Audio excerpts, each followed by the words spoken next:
there's a push towards almost casting against traditional types and casting very unique looking people, very kind of like authentic looking people, interesting kind of quirky voices and stuff like that. And I think that's coming from even advertisers trying to get a sense of like, hey, this is real, right?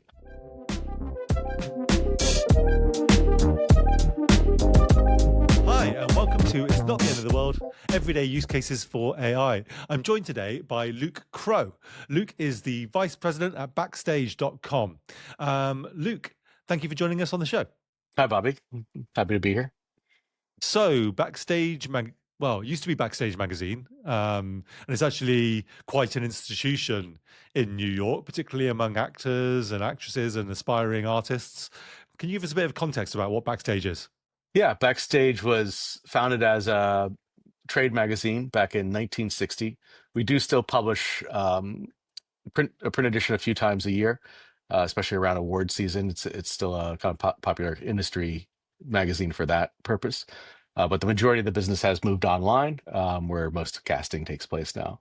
So we started in New York. A lot of big New York actors across film, TV, commercials got their start finding jobs in Backstage, where filmmakers like Martin Scorsese would run their casting calls for even their student projects back in the day, and met a lot of those kind of famous actors like say Robert De Niro that would later kind of progress along in their careers. Denzel Washington, I think, got one of his first jobs, I think on the theater side out of Backstage, but it's a huge, we have a kind of a huge list of people that have come out of that. But now we're global thanks to the internet. And we've got pretty much every country in the world, but especially English language countries, over 50,000 projects a year cast through the website. Yeah, my wife actually, she trained as an actress, and she said there was a bit of a rite of passage. You'd go down in the old days to a newsstand to get your copy of Backstage magazine and, leaf through it for the auditions.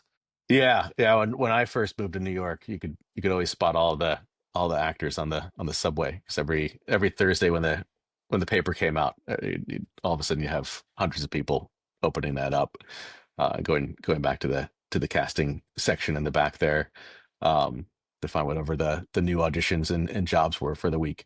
Yeah. So now it's much more 24/7. Kind of millions of people coming through, thousands of projects. So it's less, in a lot of ways, it's less visible because it's not on newsstands, or most newsstands are gone in New York. But its presence is bigger than ever, I would say. Well, a romantic period of time changed a lot, I guess, when the internet came along, and it's changing again now with AI. But we'll get to that.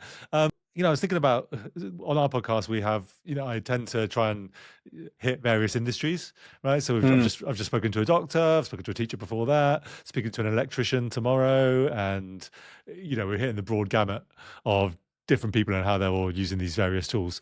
And I was thinking, well, what industry is Luke? Is he sort of media? Is he publications, journalism? I don't know. What you tell me. How do you describe the industry that you're sitting in? Well, I think what we've transformed into is more of a SaaS platform at this point. Probably the closest equivalent would be, we still do a lot of publication of news articles, how to advice for actors' careers, filmmaker careers, a lot of interviews with celebrities and people working in the trenches in the industry. But what we're most well known for are the casting calls that are on the platform, and the crew calls as well. And that has really, it's evolved so much from, you used to line up for an audition, or maybe you'd send your headshot or your resume in the mail. And now there's just so much technology tied to all of that. And so it's really turned into more of a platform around that. Again, closest equivalent would be like, probably a job site, right? If you're going into LinkedIn Jobs and you're sort of kind of managing your whole application process, you're managing the applications that are coming into you, and you're setting up interviews for job candidates and trying to evaluate who you're going to hire. But you can imagine with the entertainment industry, sometimes you might be hiring a full-time editor, and they're going to work for you for year-round, like a regular job.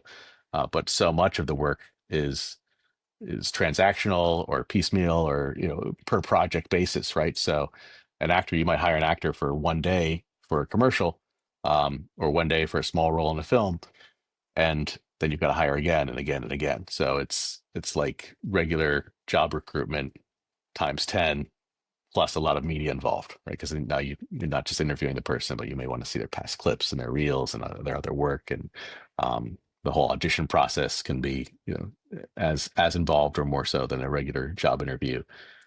So we have a lot of those kind of job site type tools, but customized around the concept of auditions and people's work in the performing arts. All right, so AI then. Well, so when I say that, how are you thinking about it, and how is the company thinking about it? Is it something that you're being quite bullish on? Your managers are being quite bullish, or you yourself are trying to encourage people to look at, or is it something that people head is in the sand? Give me a bit of a sense of the journey. Yeah, I think, well, there's so many aspects of what AI is touching right now in the industry. So I'd say, on the business side of things, I'd be very, very bullish on, what that can impact and what we're utilizing, what we're looking at. On the kind of performance artistic side of things, I think there's, for me anyway, would be more trepidation around what's happening there and where that's going to go. The fear comes from of, our actor's going to get replaced by AI type news stories that you might see right now.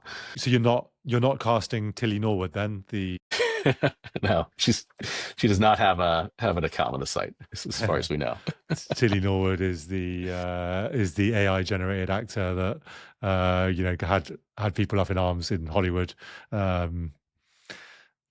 Seemed like a PR stunt to me that everyone was playing into by giving it oxygen and air. But Yeah. anyway, glad to hear that that's not part of your remit. But even still, I mean, I don't know how much that's that's not impacting your day to day anyway, right? Because you guys are service providers that are trying to just make a better tool for people to use. You're not trying to build AI generated actors to then sell to productions. So No, but what we, our goal is to get projects the best talent possible, and then to get more work and better work for the talent, right? Whether you're cast or crew, and where the impact can start coming from there is that, does this actually take away any jobs, right? So like, Tilly Norwood, I don't think is getting anybody's job right now, right? So that's not a problem. But are, some projects potentially using AI to fill in extras in the background? So maybe you're hiring fewer background actors than before. Some of that's already happening. There's union protections there if you're on a union project. There may be some cost benefit kind of analysis on a smaller project. Maybe they can't afford to do that, but I think the affordability around some of that's getting much easier. So now, do you want to pay 40 background extras for this, lower budget shoot, or can you generate them in the back? And then that can have a direct impact on how many jobs are going to end up on a platform like ours. Voiceover, you see a lot of voiceovers going to AI already as well. okay, this is interesting. Yeah, so you obviously Backstage has a vested interest in AIs not taking these acting jobs and these performance jobs, because your revenue comes from there being more and more jobs posted on the site, and that I can see why that's a concern.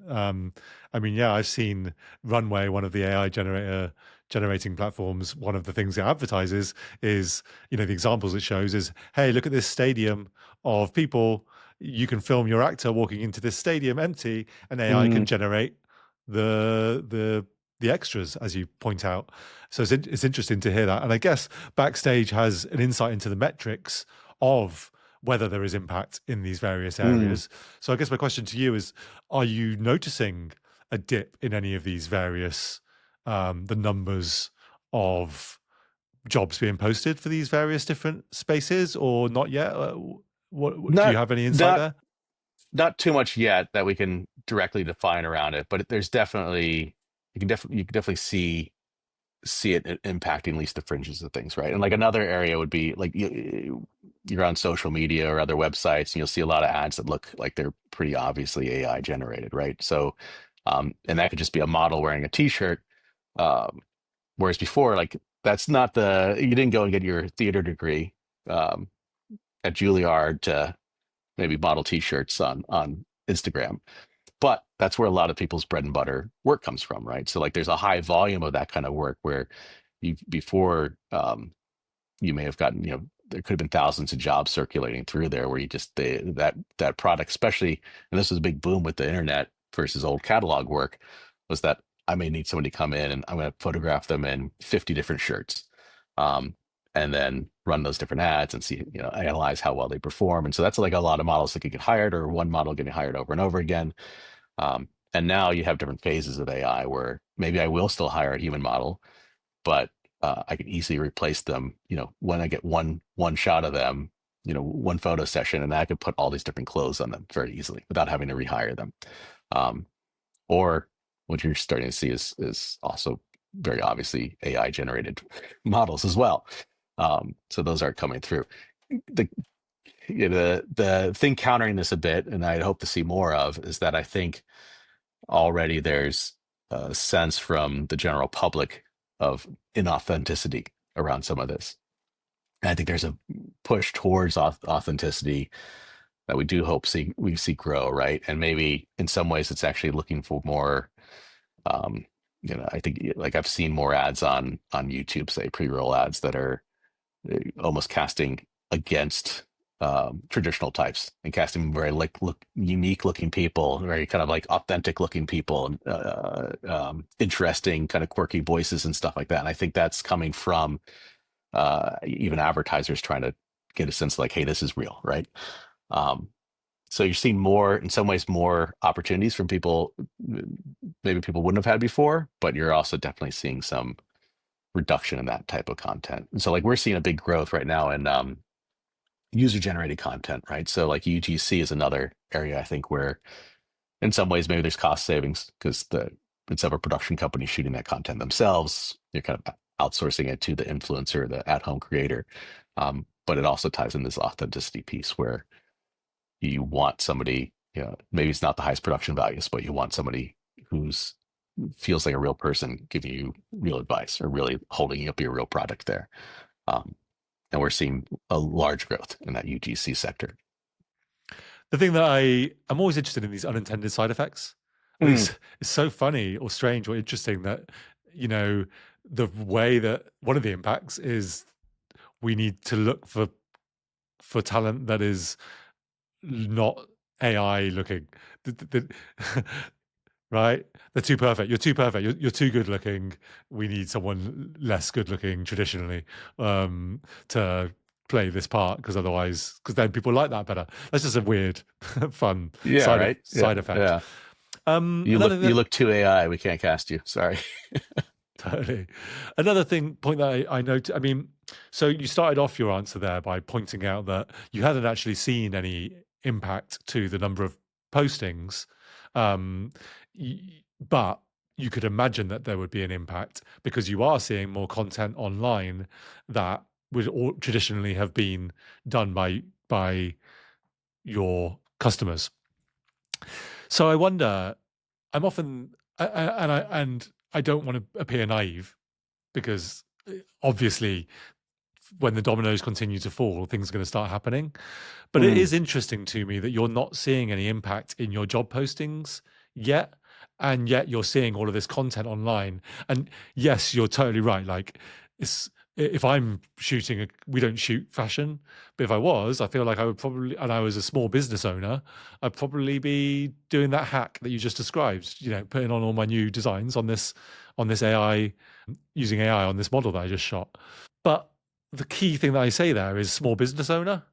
And I'm noticing in our experience as a small business that the places that we're using AI are only in places that we would never have hired in the first place. So for example, when we use an AI voiceover, we actually wouldn't have used a human voiceover in those instances. And ideally, if the client wants a actual voiceover, we then hire a voiceover artist and use the AI scratch track as just a kind of a reference. It's sort of the same with any AI generated imagery. For this podcast, for example, I'm doing all of my thumbnails. I've just started using Nano Banana, which has been super interesting for me. We have illustrators in house, but they're all busy on other projects, and Yeah.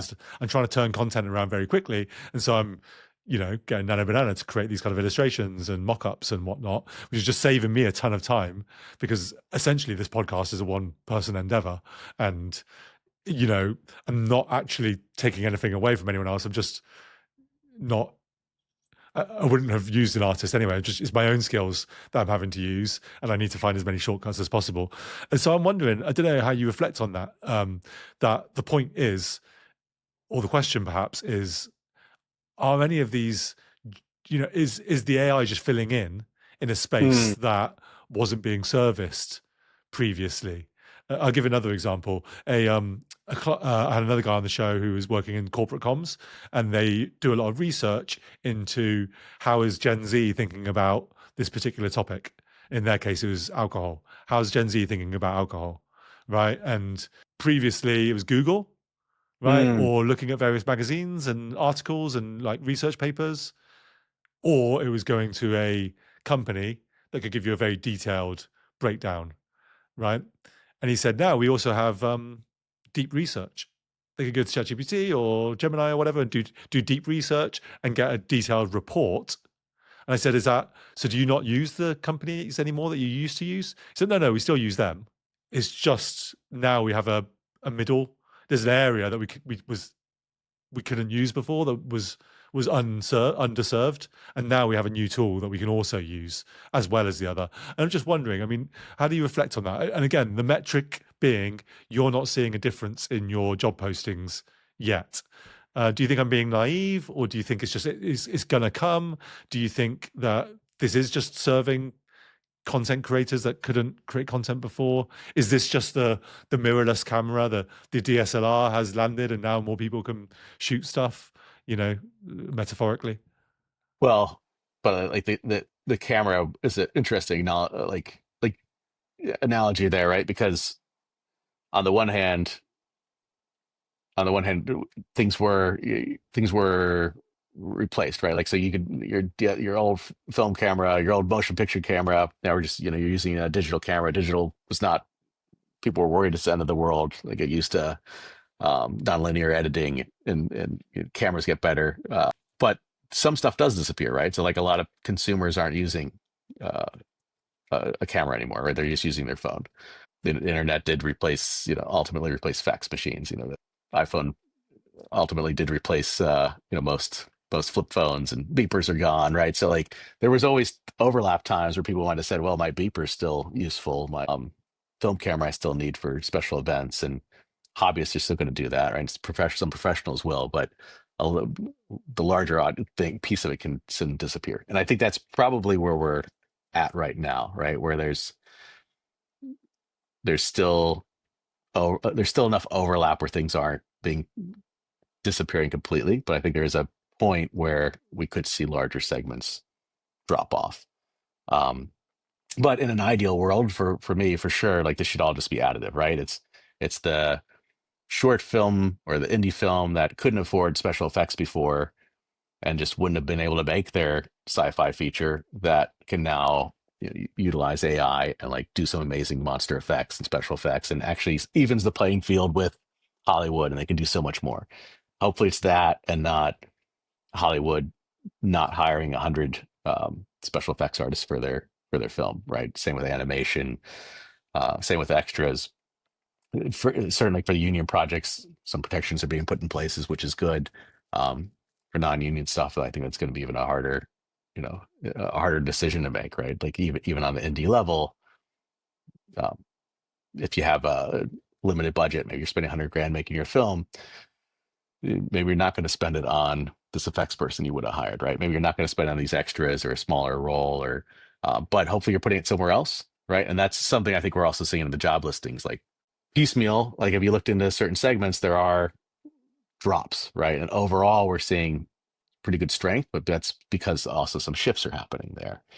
Um, maybe that commercial's gone, but the that creative agency's doing some UGC projects instead. Some cases maybe they're hiring more UGC people than they would have hired an actual actor, so there's actually more growth in a way to compensate. But that may have been a loss of some crew jobs because now an actor, an influencer is shooting this at home instead of having a 5-person crew around them.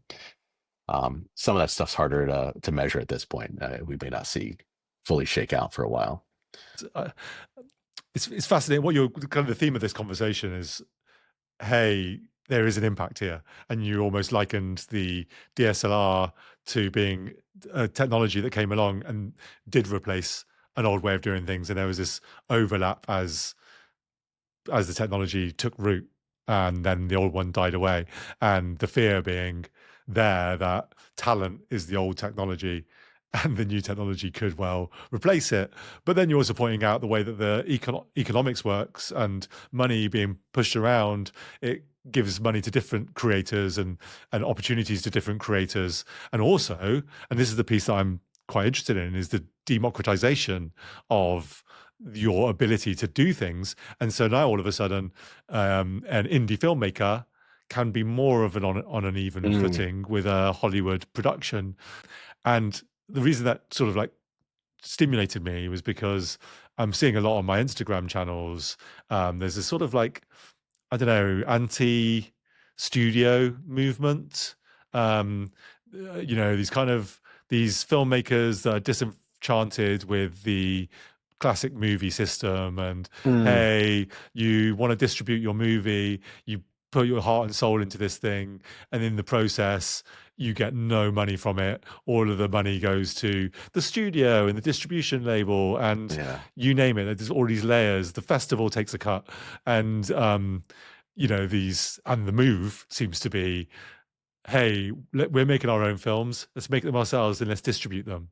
And I suppose what I'm hearing here, you kind of romantically suggest, hey, this guy can make his like sci-fi epic now with a cool monster and cool special effects. I wonder whether, and it basically, I guess the trend I'm seeing is more people can create with fewer barriers, whether that's an individual creating a fashion label and they need AI agents to like code things and build the website, and they'll be a creative, but they want to get their product out to market, or whether it's someone trying to make their own film and they can make the special effects themselves. There is a bit like the DSLR that was cheaper and allowed someone to go out and just film something for high quality. There does seem to be a trend towards creatives and entrepreneurs. The barrier to entry is a little bit lower, as a positive spin. But push back on that if you like. No, I think so. I think for a lot, like especially with the, like, I don't think the role of the actor is going to go away. Not in the anywhere in the near future, even medium future, right? Like, because I think even if you can make a 30-second clip with somebody who looks like a real actor, getting that extended to like a feature length does not, we're not there yet. And getting them to look consistently, getting them to not look uncanny valley, to getting actual emotion out of them. Like, you're not going to get a Academy Award winning performance out of it, right? You're not going to probably be crying over an AI melodrama in the same way. So hopefully it is more about the opening up the ability to do projects that look bigger, that look more expensive, that can tackle wider imagination than just what could have been afforded before around that. But I think the more immediate impact probably will be more in the commercial space. The kind of those cheap internet ad space where, again, maybe not no big loss artistically, but could lose people kind of day-to-day jobs that were helping to pay the rent. And that becomes a matter of like, how much does the kind of audience pick up on it again? Like, how immune do we become to those ads, or are they not performing as well? And does that come back full circle? Yeah, but I think it's tough to know, because those things are getting more and more realistic as well on the AI side. Totally, and it comes back to your sort of point earlier about, well, one of the surprising side effects is the type of people that are being casted, they're looking for a different type of person to try and prove that this is not AI Yeah. generated. Um, They one downside of, and this is the same thing that happened, I think, with kind of the internet space in general, right? Like with YouTube, with streamers, is that like the indie film world, when we saw big booms of indie film in the past, there was still this bigger barrier of entry. Like you still, even if you're making the smallest, cheapest indie film, you still had to go and pay for film development and post production where you're hand cutting these films. And that kind of narrowed the competition down to a degree. And if there's a plus side to that is I think it allowed things to actually break through, right? When you have a Spike Lee or Kevin Smith break through their indie films, is because people hadn't seen something like that before. But the flip side of the great thing that democratization that the internet provided, where anybody can go and upload something to Vimeo or YouTube, um, was that now everybody can do it, but now there's so much content that it can actually be hard to get seen in that kind of sea of content. And the same thing has happened with the streamers, right? You would think it'd be a great time for indie filmmakers to be able to get their content up there, but then what streamers turned into is people rewatching episodes of Friends over and over again, right? And you don't actually see a lot of, I don't know, I can't think of any big like indie films that have broken through in that space. And you would have thought it'd be much easier to break through in that than you would have in a film festival, but actually film festivals are probably just as relevant as ever, because again, that's like a more narrowed, curated space. And I think the same thing now can happen with AI, right? Everybody can do better effects, but before, if you could pull off a great effect, you could kind of make a name for yourself with your like amazing YouTube short where you made everybody look like real Jedis fighting real predators, and you're like, how did you do it? Now that everybody can do that, is there's this content slop of like, how do you find the good piece out of all of that? So I think there's always positive and negative to those aspects of it. yeah, definitely. Very curious. Yeah, you've really illustrated just a very interesting kind of the shifting sands of the time. All right, let's we're going to shift to the quick tips section of the podcast. All right, so you've given us your cautionary tales. Now I want to get to some more practical pieces of advice for the listeners. So let's start with your general piece of advice to anyone just using the tech. And this is largely focused on LLMs, but feel free to branch out to whatever tickles your fancy. Yeah, I've personally found, and this is not directly related to the entertainment space of it all, but I've personally found with the LLMs is it's a great as a kind of a research tool, jumping off point, as well as a way to kind of help consolidate and organize other thoughts and research that I've done, right? And I've definitely learned to not even 70% trust what things like ChatGPT come back with, because like even within my own space, I have enough expert knowledge that I can immediately start picking up on things that it's lying about or misinterpreting, and that makes me very wary. But it also, on the plus side, it can search across 1,000 sites that would have taken me a couple of days to look up this information. So there's this like balance there of being able to pull a bunch of information in a very organized way, but then being able to kind of root out what you actually need out of that and what's actually accurate, and then kind of double checking sources and things.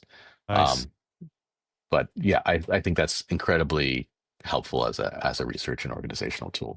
Okay, research organization, particularly if you're already an expert in the space and you can sniff out any kind of hallucinations Mm, or weird interpretations. All right, and keep moving swiftly on because I know yeah, you're coming up to a deadline. So next is your own personal superpower or hack. that's a tough one. What's can you give me an example? Let's see. I don't know. We just had a doctor who said that he asks it to act like give him advice from these various online kind of healthcare professionals, and then he uploads all of his health statistics and data, and then he gets it to give him like nutritional guidance and whatnot. That's Oh, interesting. yeah, or what else? A teacher who said that when he comes to the end of a long conversation with the model, he'll say, "Can you summarize what we've talked about as one prompt, so that I can then prompt another chat and get started with a whole other conversation somewhere else, or I can pass this prompt off to my colleague and they can use it." because it took him a while to get the AI to where he wanted it to be, or someone that was using it for like interior design. They were taking photos of their kitchen and asking ChatGPT to generate images of what it could look like. Another person who was using it to take, I want to put a rug in this room. Here's an image of the rug online. Can you put it into that room for me so I can see what it looks like? So there's a few hacks. All right, one hack. I don't know if you've I imagine lots of people do this, but one thing I've started doing quite a bit is playing the AIs against each other. So I will take output from, say, ChatGPT, and I'll put it into Grok or Gemini or Perplexity, and I'll say, ChatGPT says this. Can you, what do you think about that? Essentially, and then let them compete over those facts. And a lot of times they're pretty good at rooting out, things it thinks that the other AI did wrong. That is good. And it's not always right about it either, but you play them off against each other a couple of times. You can even go back to the other one, go back to ChatGPT and say, hey, Gemini says you're hallucinating this, and let them kind of argue. That's interesting. I often like compare answers, but I'm never actually directly giving that sort of context to the model. What type of, is there like any examples of a type of situation that you might do that in? Well, I think, recently I was trying to look up some information on, I forget what company it was, but I was trying to look up some information on the founding and evolution of a particular company, like in the entertainment space. And I put it into, I think, ChatGPT, let's say, and some of the information it gave I knew was wrong, and it made me question some of the other pieces of it as well. So I did go back and forth a couple of times and said, hey, like, I know this company was founded earlier and they made more movies than that earlier, and ChatGPT was like, oh, of course, sir, I'm so sorry, sir, and then spat out the exact same wrong answer again. So then I took that whole conversation and I went, I think it was a Gemini, right? And I plugged it in there. I said, this is what the other thing said. And it was like, oh, well, ChatGPT is probably confused because it didn't look at these sources, and these sources more thoroughly explain what you were looking for. And kind of went back and forth like that. Nice. And I arrived at the information I needed eventually. Okay, so it did work. So it worked in the end. Yeah. That's great. All right, good tip. All right, it's really closing on now, so I just want to get my last final one. One unexpected or fun use case. Oh, I guess the fun use case is, I think, with my kids. They always have some interesting ideas of what to plug in. My daughter spent like a couple of hours one time arguing with ChatGPT, trying to plug in a bunch of movie ideas that she had, and was trying to get it to create a script for her, but she didn't like what was happening and just kind of kept arguing and arguing. But eventually we got her to just generate some images instead, and she was much happier being able to make funny pictures, which that's funny. Ultimately, maybe is what AI is for, right? Making funny pictures. That's funny. And did you read her conversation afterwards and have some entertainment looking back at what? Yeah. Pretty funny to see like a 10-year-old and an AI arguing. Nice one, Luke. All right, mate. Well, look, I'll let you get off. I know you got a meeting. Thanks, Bobby. Appreciate it. Man. All right. Thank you, Luke. And thank you for joining us on It's Not the End of the World, Everyday Use Cases for AI. We'll see you next time, unless it really is the end of the world.